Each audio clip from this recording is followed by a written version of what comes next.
Our special guest today is Louise Hay, described by the Australian media as perhaps the closest thing to a living saint. Recognized as one of the true pioneers of the self-help movement, she is the author of over 24 transformative books, including the international sensation, You Can Heal Your Life, a work that has inspired readers across the globe and sold more than 35 million copies. The New York Times has hailed her as one of the most successful authors in modern history. Through her healing techniques and her philosophy of positive thought, millions have learned to reshape their lives, to awaken health, abundance, and harmony within their bodies, minds, and spirits. Louise is also the visionary founder and chairperson of Hay House, a publishing empire that began humbly in her living room and grew into a global beacon with offices in the United Kingdom, Australia, India, and South Africa. Among its distinguished authors are Wayne Dyer, Dr. Christiane Northrup, Suze Orman, Dr. Brian Weiss, Doreen Virtue, and many leading voices in personal growth. A devoted philanthropist, Louise established the Hay Foundation, a nonprofit dedicated to supporting individuals living with AIDS, survivors of domestic violence, and other members of our global community in need of hope and restoration. Though now officially retired, she continues to touch lives everywhere. We last saw her sharing her radiant wisdom on the Oprah Winfrey Show, and today, it is truly an honor to welcome her here with us. Well, welcome. It is such a pleasure and honor to be interviewing you. Thank you. So you say that if we change our thinking, we can change our lives. Oh, we do. We do constantly, all the time. You think a negative thought, you're going to go on a downward spiral. You think a positive thought, you'll attract wonderful things to you. Absolutely. Well, so can you share with us a little bit more about your beliefs and ideas and thoughts about ourselves and the cause of our physical and emotional problems? Well, I have come to realize it boils down to choosing the thoughts you think and choosing the foods you eat. And when you can be wise in both areas, you have perfect health. Because the body knows how to take care of itself, but not if you give it a lot of junk.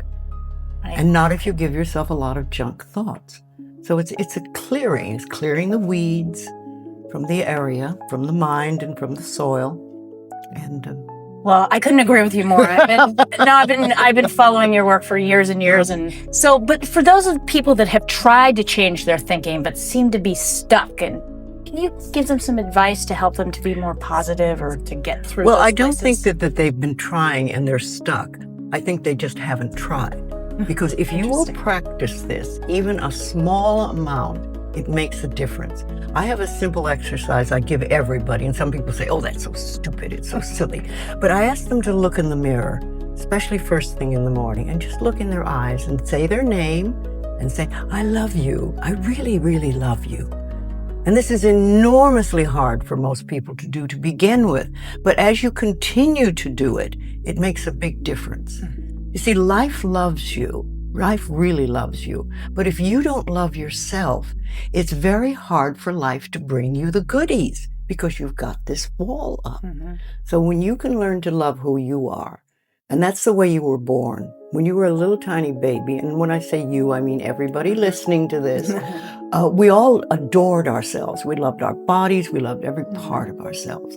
And then we started to listen to other people who told us we weren't good enough or we didn't do it right or no, no, no. And so we decided that maybe we weren't very good. And that's where we get all mixed up. But when we can get back to that point of just adoring this marvelous critter in here, then life says, oh, she's got it, let's give her goodies. Mm-hmm. And then the next step is to be very grateful about it. Yes. When you're really grateful, then they want to give you more. Excellent. Oh, that's wonderful. So 30 years ago, you were diagnosed with cancer and you recovered. So will you share that story with us? Well, what I realized at the time was that I had already been studying this stuff, the metaphysics and the thoughts, etc. And when that happened, I realized that life was giving me a chance to prove to myself that what I was teaching worked. So I said, okay, you better get in there, girl, and do it. But You I did. did, yes, I not only changed thoughts, but I think one of the things that was the most helpful really was the forgiveness. I really got in there and dug out as much as I could find out about my parents' childhood. And when you understand somebody's childhood, then you can understand how they went from being this wonderful little baby to the people who would mistreat another child. And that sort of gives you a point to begin your forgiveness work. And when I started to do that, I think that was the big shift inside. Yeah. But then, of course, I also did, I found a wonderful naturopathic doctor. Yes. And there's a very interesting story goes with that, because this is over 30 years ago. And last week I had a letter from him. And we have not communicated in all this time. This is the naturopath? Yes. I had a letter from him, and he wanted me to do his second book. Oh. And I thought, wow, isn't this interesting? Because here's a man who literally contributed over 30 years ago to healing my life. Yeah. And now I get to do something for him.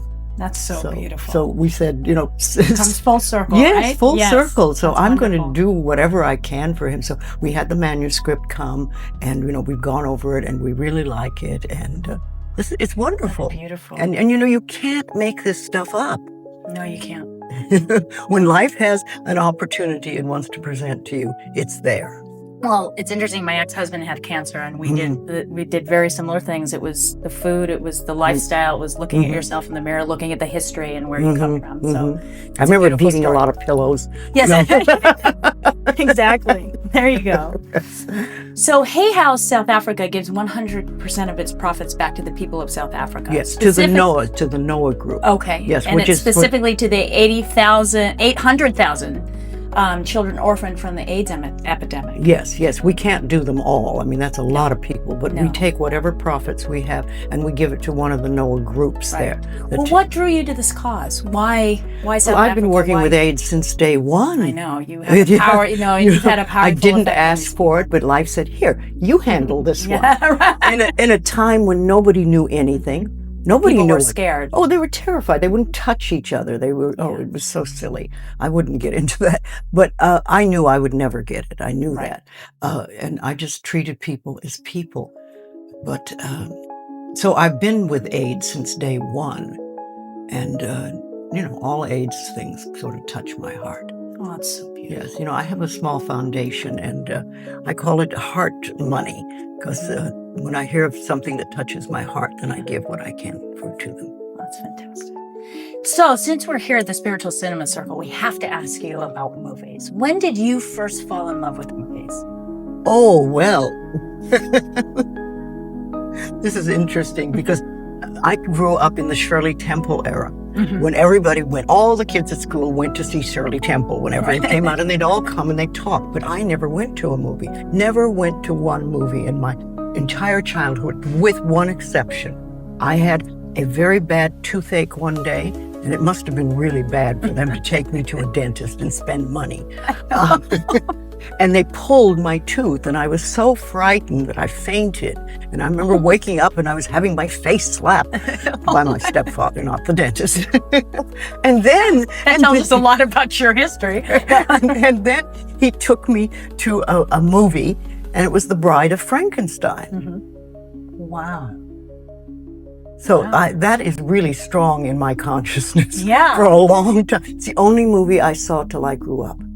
The Really? only one. I never got to see a Shirley Temple movie. I Oh got my- to see The Bride of Frankenstein.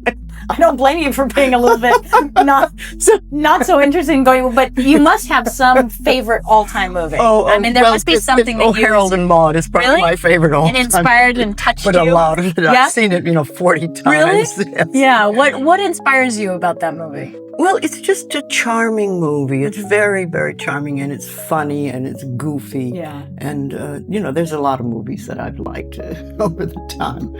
But, I've just made a movie 2 years ago, and it was my first movie. And what I was thinking at the time, it's so interesting because most women in their 30s or 40s in the movie industry, can't get a part because they're too old. And here I was, 80 years old, making my first movie and you being go. the star in it and getting to do my own dialogue. And I thought, know. wow, this is really great. I saw your movie, by Yeah. the way. That's wonderful. That's very wonderful. So if you were to recommend to people or to young people what movies they should watch, if there was would you recommend? I would say movies that inspire them. Yeah, exactly. Yes. Things that inspire you to feel good and things that give you a warm feeling in your heart. Exactly. Yes. Can you give us any positive message that you would want to get out there to our Teach people viewers? to love themselves. Yeah. Teach people to release the guilt. I think it's one of the biggest things I've done in my work is help people release guilt, because we all walk around with this huge pot of guilt that we carry. One of the things that I think about the work that I do and the work our company does is that every product that we sell or that you get as a gift from us has the possibility to change the quality of your life, to improve the quality of your life. Now, whether you actually take that opportunity or not is up to you. That's freedom. Exactly. But you have everything we give out can help people really improve the quality of their lives. And that feels good. Well, thank you for that. You're welcome. You've inspired a lot of people to change their lives and to love themselves.